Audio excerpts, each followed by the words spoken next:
करते हैं और हित जिसमें है वही मार्ग बताते हैं। उन वेदों से बड़ी माता इस विश्व में भला दूसरी कौन सी हो सकती है, ऐसा ज्ञानेश्वर महाराज ज्ञानेश्वरी में कहते हैं। उन अपौरुषीय वेदों को जिन्होंने जाना और उनके माध्यम से समाज को नई दिशा दिखाई और वेदों की ओर लौटने का आदेश दिया, ऐसे स्वामी दयानंद जी के चरणों में शत शत प्रणाम करता हुआ मैं वेदांत द्विवेदी आर्य समाज के संस्थापक स्वामी दयानंद जी के ऊपर कुछ विचार प्रस्तुत करने का प्रयास करता हूँ। स्वामी दयानंद जी ने अपने जीवन में समाज सुधार का बहुत कार्य किया। अपने राष्ट्र को आध्यात्मिक चेतना प्रदान करने वाले योगी अरविंद कहते हैं, आध्यात्मिक क्रियाशीलता की शक्ति संपन्न मूर्ति मतलब स्वामी दयानंद सरस्वती। ऐसे अत्यंत महान समाज सुधारक का जन्म गुजरात राज्य के गांव में हुआ। इनका मूल नाम मूल शंकर ऐसा था।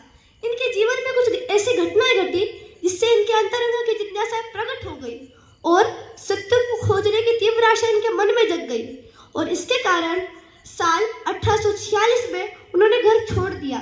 सत्य को खोजने के लिए वो घर छोड़ के निकल पड़े और मथुरा में स्थित स्वामी विरजानंद से वेद और प्राचीन शिक्षा ग्रंथों की शिक्षा प्राप्त की और इनके मन में अपने वेदों की ओर दृढ़ विश्वास निर्माण हुआ और इन्होंने नारा दिया, वेदों की ओर लौटो, बैक टू द वेदास। सच ही है, अगर राष्ट्र का पुनः उत्थान होना होगा, राष्ट्रजनों का जागरण होना होगा और सबको अपना बनाना होगा, विश्व का कल्याण करना होगा, तो अपने मूल वैभव, परम वैभव, मूल धारणाएं, ऐसे धर्म के प्रतिपादक अपौरुषीय वेदों की ओर ही लौटना होगा, क्योंकि वेदास सर्वहितार्थाय, वेदों का आचरण सर्वथा हितावह है। स्वामी दयानंद जी ने वेदों की ओर लौटने का आग्रह किया। उनका कार्य बहुत विस्तृत है।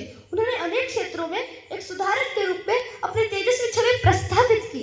उन्होंने एक सुधारक के रूप में भारतीय समाज के उन तमाम क्षेत्रों को झकझोर कर दिया जो पतन की ओर अग्रसर हो रहे थे। उन्होंने अपनी विचारधारा के माध्यम से स्वदेशी, स्वभाषा, सुशासन का अवलंबन करते हुए राष्ट्रवाद को जनमन में प्रस्थापित करने का दिव्य कार्य किया। उनके बहुवंश सामाजिक विचार ग्रहणीय है।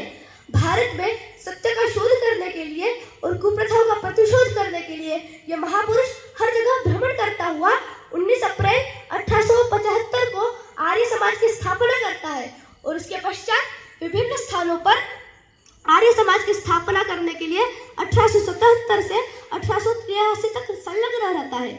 उनके धार्मिक संबंधी विचार भी अपनी परंपरा की दृष्टि से ग्रहणीय है।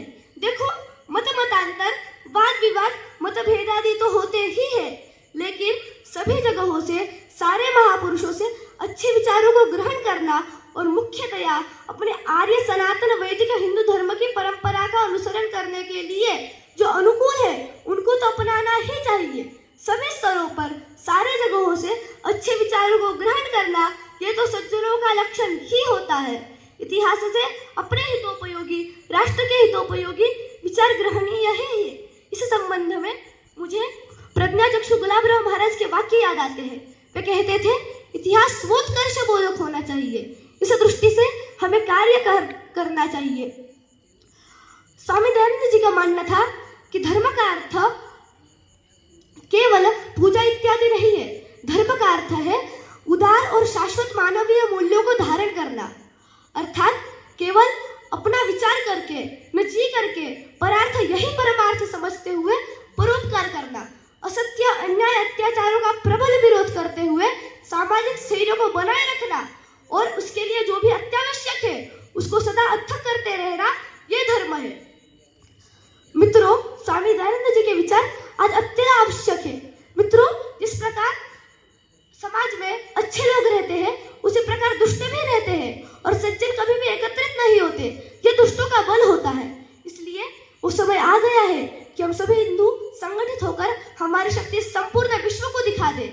जो भी दुष्ट हमारे धर्म की ओर, हमारे राष्ट्र की ओर और हमारे संत महापुरुषों की ओर अपने को दृष्टि से देख रहा है, उसके व्यर्थ मनोरथों को उखाड़ कर फेंकना आज हम हिंदुओं का आद्य कर्तव्य है।